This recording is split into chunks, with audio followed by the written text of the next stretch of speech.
What's up YouTube, Jackie Mullen here, and I got a good video for you guys today. And I know this is something I just tried to search when I was trying to figure this out, and I had no luck with it. Okay, so you see the dipstick here. It's a Ford Racing chrome dipstick, and yeah, it was a bitch to get in.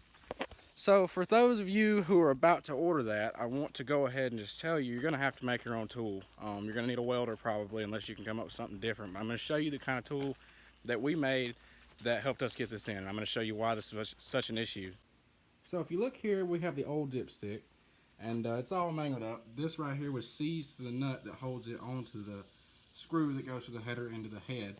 And yeah, that didn't go so well. So bent it all up, and yeah, this is, you know, it's mated now to this, the tube, like it will never come out.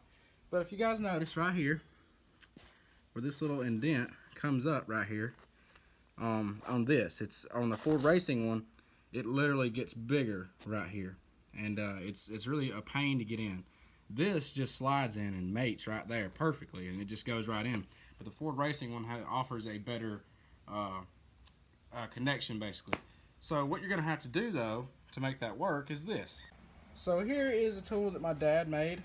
Literally took I don't even remember what size that was.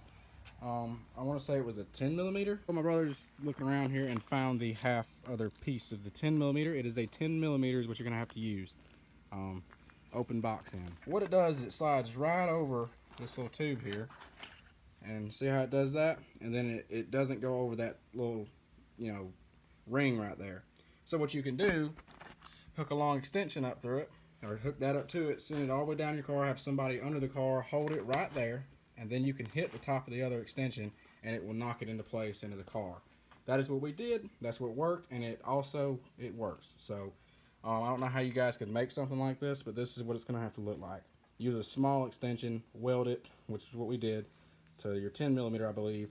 I don't know the quite exact size because of course it's gone, but all you really have to do is make sure that it slides over the tube fit, or see how it slides over that, and then like I say, as long as it doesn't go over that ring, you're fine.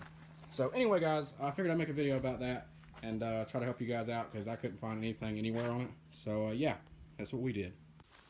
By the way guys, these are long tubes. We pushed the dipstick tube in while those headers were on, by the way guys. So yes, if you do it right, you can push that in or knock it in with the tool that we just showed you that you'll have to make with the headers installed, and those are long tubes. So if you guys are thinking about getting that, it is possible. But it is a bitch, I'll tell you that. It's a bitch. Good luck on your projects, and yeah, thanks for watching, and I hope this helped.